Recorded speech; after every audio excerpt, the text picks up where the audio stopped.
الأخير نعتذر عن الألفاظ المستخدمة خلال صناعة هذا الفيديو. إدارة القناة. بس أنا إدارة القناة؟ إيه ما صار في عنا إدارة؟ عندي مدير أعمال أنا ما أعرفه؟ أوصل أقول لك القناة قولي على ماما. السلام عليكم ورحمة الله وبركاته، معكم MGB ورجعت لكم اليوم بفيديو جديد. فيديو اليوم رح يكون عبارة عن ردة فعل بس بطعمة أخرى أو بشكل آخر ما تنزل بالوطن العربي من قبل. أنا الأول. فهالمرة رح نعمل مثل ردة فعل على أفلام أو مو أفلام، فيكم تقولوا سنابات أحمد الشيرازي. اللي بيعرفوا اللي ما بيعرفوا أحمد الشيرازي عبارة عن شخص بتشوفوه بالفيديو ورح تتمنوا انكم ما شفتوه. فحشوف رأي أبي بما أنه في يعني فرق بالأجيال، فخلينا نشوف كمان رأيي وبنفس الوقت رأي الأجيال اللي قبلي شنو رأيهم فيه بالقصة، شو وضعهم، شو رأيهم على هالمواضيع اللي عم تصير بهالفترة والحقبة كلها. فشو رأيك أبي؟ اللي ما بيعرف السيد الوالد جميل أحمد بكورة، نحن بداية هو كل شيء. هلا رح نبلش بهذا الفيديو أنا وياك. خلينا نحط سماعات. تفضل. انت بتهزر يا ابني؟ هي زريبه يا حبيبي، هي زريبه دي، انت متخلف يا ابني.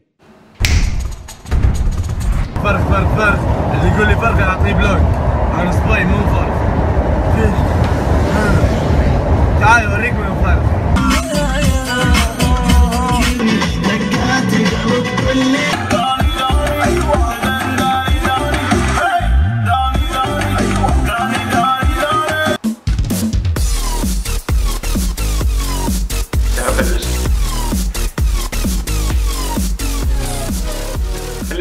اخر الفيديو كل مره بتعطيني رايك الكامل، انك هلا كثير حيصير فيك شغلات. اسمع شنو هذا؟ استوى على عيوكم، استوى على عيوكم. شو الكلام اللي قاعد تكتبونه تحت؟ استوى على عيوكم، عيب، مو متربيين انتم، مو متربيين. شو قلة الادب؟ شلون فيك الجرأة انك تكتب كذي؟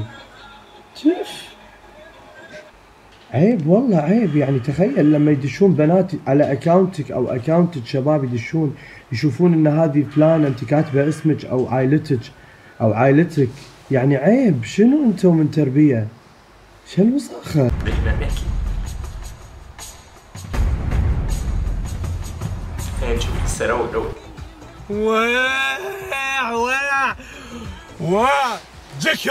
جكر المهم خميسكم فله ويلي انت بتعملي كده ليه؟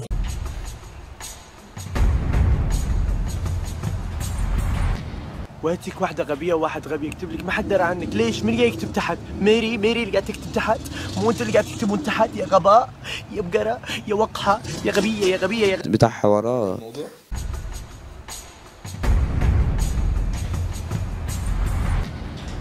الشيعة اللي عندي او السنة اللي عندي، لا تردون على الناس الزبالة اللي برا الكويت تدور الفتنة وتبي تسوي مشاكل بين الشيعة والسنة، لا والسنة الشيعة لا تردون عليهم، هذه الناس زبالة محترة من الكويت. ان الديمقراطية وفلسفتها ولعل الفلسفة سوى ديمقراطية والديمقراطية سوى فلسفة.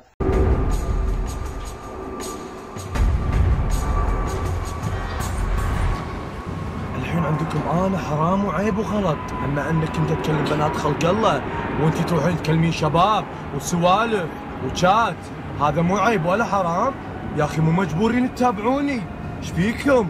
ماتوا عشان فضحتهم، ماتوا قلقسوا، قاموا يسبون انقهروا، يسبون حبايبي. انا خايف بقى ان انتم ما تفهموش الرسالة. ايش فيهم قاعد يسبون البنات؟ والله ايش بلاش انت تسبين وتقولين ذا ولد ولا بنت؟ ايش فيهم الشباب يغارون منه؟ والله ما ادري ايش فيهم، شو السالفه؟ ايش بلاش؟ شو الحل يبا؟ والله ويلي مو تسوى ويلي.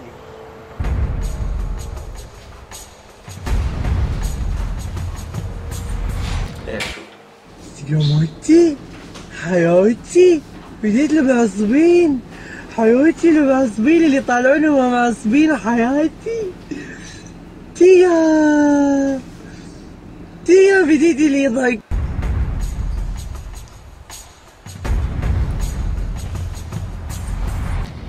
بخصوص الحثالة الجنقل الوسخين اللي دازين وساخة نفس اشكالهم وتربيتهم ونفس شو اقول؟ استغفر الله، شو الاشياء اللي دازينها كلها ارقامكم المخفر. حتى لو كنت صغير راح تتمسخر انت وابوك. زباله جناقل لوطيين وسخين. هذيل حشاكم يتكرم الحيوان يمهم. وسخين لوط تف. مشكله في من الكويت يعني، في برا الكويت وفي من الكويت. الوسخين اللوطيين الزباله الجنقل. حسباله بيحصل شيء، حسباله نفسه انا لوطي عليك. الحين كلهم يسبوني سب، يلعنون خير يسب. اي اكيد تسبوني لاني ما عجبكم، لاني ما مشيتكم على جوكم وفضحتكم انكم جنقل وسخين لوطيين زباله، لانكم غوم لوط. فعشان شي تحطون ببالكم ان انا متشبه بالنساء، لان تفكيركم هذا وسخ، المخ داخل وسخ، وسخين. لا افضحكم كلكم، حتى عوائلكم احطها عشان يعرفون الناس انتم شنو. كل من يرى الناس بعين اصله وطبعه واصله، انتم كذي. معود زين، روحوا موتوا. جهل وسخين، متى مخكم تبطل ما ادري. عيزنا احنا نعلم فيكم. بعتذر بابا بس.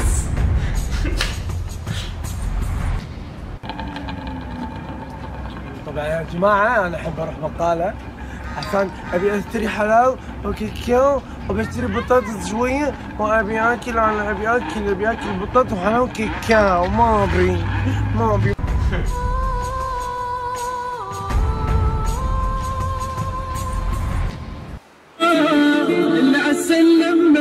انا اسف على هيك. بس لحظة الوداع الحين.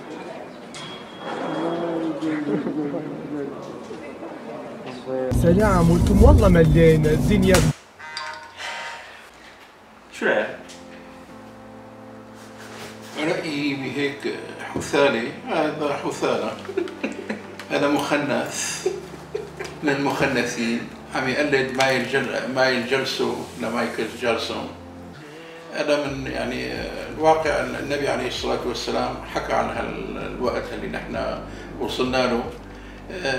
يتشبه الرجال بالنساء والنساء بالرجال، وهن يعني المثليين، وعنده يعني مريض. طيب هلا هو عم يقول انه شو اسمه؟ انه الناس عم تقول عليه لوطي وكل واحد بيشوف في اصله. هو مريض يعني. لو ما كان هو مريض ما بيحكي هذا الكلام. طيب. لا بتوصل لهيك يعني هيك شخصية يعني. هلا هذا الشيء اللي هو اللي عم يعمله، هل هذا مثل ما عم يقول انه شيء عادي انه الشخص يعمله بشكل عام؟ لا مو شيء عادي، لأن لو كان شيء عادي ما كان لفت نظر. هو عم يدور على لفت نظر مثل مايل جالسو او مايكل جالسون. مايكل جالسون نفس الامور يعني. الواقع اللي صار بامريكا وهون الجنان اللي صاير انتقل لنا نحن العدوى عنا، لان شيء محدث عنه انه نحن ندخل بعده مداخل غلط، وهذا الغلط ظاهر يعني، مو انه شيء طبيعي. لو كان شيء طبيعي ما بيلفت نظر. طيب الشيء الاخير مثلا، انت هلا هذا الشيء انا ما كنت بعرفه، انا تعرفت على هيك شغلات يعني من فتره، ما كنت بعرف انه في هيك شغلات موجوده اصلا. لا موجود. هلا انا بعرف انه في شيء موجود، بس ابي عنده يعني نوع من المتابعين مو طبيعي، ناس بتحبه. لا عم تتابعه، عم تطلع على شيء غريب يعني. هو عم يحاول يوجد له مثلا الشيء اللي بداخله عم يظهرها. هو عم يقول انه عم يفضح غيره، بالعكس هو عم يفضح حاله، لانه هو مخنث مبين مريض يعني. طيب وهذا الفيديو الاخير هو عم يقول، يعني انا هي الفكره اللي خطرت ببالي، انه هو عم يقول انه الناس عم تقول عليه انه هو زلمه من قوم لوط او من اي شيء، وبعدين اخر فيديو انت شو عم يعمل مع هذاك الولد؟ هل هذا الشيء عادي ولا هو عن جد؟ هل هو مثلا لوطي ولا هو لا هذا شيء عادي؟ مو شرط انه يكون هو مريض. المرض هذا عم يظهره، وعنده هو لا يعني عنا نحن بنسميه كان هذا خرنته، لا ذكر ولا انثى. وهذا واقع فيه يعني، مبين ظاهر يعني. هي الكلمه بدي استخدمها بالفيديو الجديد، الفيديو الجاي تبع اللغات. هذا هو. فعم يقلد مايل جالسو او مايكل جالسون. نسال الله انه الله يبعدنا عن هيك شخصيات وهيك تفاهات، لانه وصلنا لها التفاهات هي معناتها خلصت الدنيا. يا جماعه ما بعرف شو بشكل عام رايكم انتم بالموضوع. انا الفيديو رح احط الرابط تبع الفيديو بالديسكربشن لحتى تشوفوا الفيديو لحالكم. بشكل عام رايي انا مثل راي ابي بشكل عام، بس ابي حطها بالفاظ افضل مني يعني، لانه انا بصراحه ما بحسن استحمل هيك ناس بشكل عام يعني. بهذا الوقت كتراني وعم يصير له مثل حمله اعلاميه كبيره. وان كانوا شيء بسيطين لان مريضين يعني في عندهم مرض وفي بخلقتهم في عندهم نقص، فلهالسبب عم يحاولوا يعوضوا اشياء ثانيه. هن عم يحاولوا يروجوا شغله انه يعني بدهم الشباب العربي، تمام؟ الشباب العربي هي كلمه على فكره رساله موجوده، انا ما حبيت احكي لحتى اتاكد منها. بشكل عام عندهم نوع عم يحاولوا يساعدوا الناس هذول اللي فيهم شذوذ، اللي فيهم اي نوع من هذا التخنث بشكل عام، انه يظهروا اكثر بشكل عام لحتى شو يصير اخر شيء؟ يصير في عندهم نوع من انه هذا الشيء عادي، تمام؟ فبعد هلا نحن كثير متفاجئين انه نحن بنعرف الصح، تمام؟ وهذا الشيء عم نلاقي كثير غلط. طيب هن عم يحاولوا يرجوك انه هذا الشيء هلا صح، تمام؟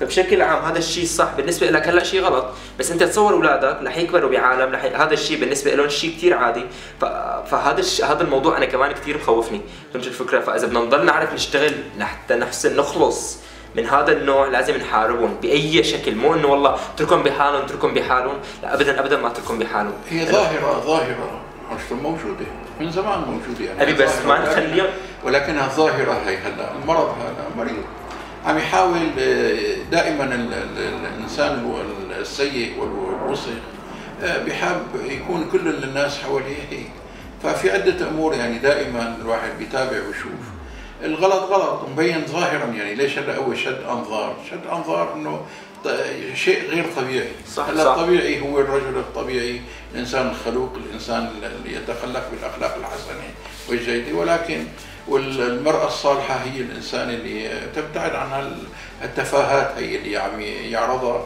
ويحاول يروجها هو وغيره. يعني بدها تخلص الدنيا على هيك اشخاص لكع ابن لكع. لساتني بس 10 سنين ثانيه، بس 10 سنين خلينا نعيشهم. على كل يا جماعه هذا كان ردة فعل ابي بشكل عام وردة فعلي على احمد وبشكل عام يعني هذا الشخص بشكل عام، وبدي اياكم تعطوني رايكم. اسمه احمد؟ يمكن احمد، احمد شيرازي. احمد شيرازي شيرازي يعني من قوم يعني من شيراز، إن بلاد الفتن بإيران من شيراز معروفة يعني، ولكن أخذ اسم أحمد حتى يطهر حاله فيه، ولكن سبحان الله كل إناء بما به ينضح. أنا بشكل عام هو قال شغلة على أهل الكويت أو أهل شيء، أنا على فكرة بحب أهل المغرب، أهل الكويت، أهل سوريا، أهل فلسطين، كلهم أهلنا. هو عم يحكي حكي من عنده عشان هو عم يحاول يعمل أصلا مشكلة وتفرقة، إثارة النعرات ما بين الأخوة الخليجيين، هن أخوتنا وحبايبنا، ونحن كسوريين بلاد الحضارة، حضارتنا هون الحمد لله عمت للكل، هي سوريا، هي فلسطين، هي الأردن، هي لبنان، وعدة الجوانب هي. فهو عم يحاول بهالطريقه ابي انه يعني هو اصلا عم يحاول يفرق بالموضوع بين انه انا كويتي، عم يحاول يرجيه انه في نزعه، عم يحاول يرجي الشعب انه انا كويتي انت بابا. بس النظره اللي انا بدي اياكم تطلعوا عليها، هذا الفيديو شوي جدي معلش، بس لقيته انه لازم يصير تمام. بس الشغله اللي انا عم تخطر ببالي انه هو عباره عن شيء الشعب او الاولاد والجيل الجاي تبع الكويت تبعه او الخليجيين بشكل عام عم يطلع انه هو صح، فهو اي شيء بيقوله رح يصير بعد فتره حقيقه، والحقيقه هي حتضل مع هذا الجيل لحتى ينتهي، لحتى يجي اولادهم.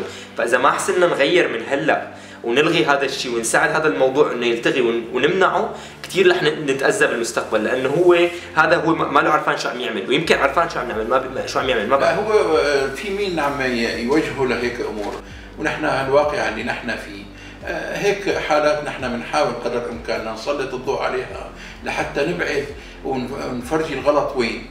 فهذا الواقع نحن اللي فينا، لهالسبب انا لاحظت بعده الشباب اللي موجوده والامور اللي موجوده كلها الحمد لله جيلنا جيل جيد ووعي ان شاء الله. الله يعطيكم العافيه. كلنا يا جماعه هذا هو الفيديو لهذا الاسبوع بشكل عام.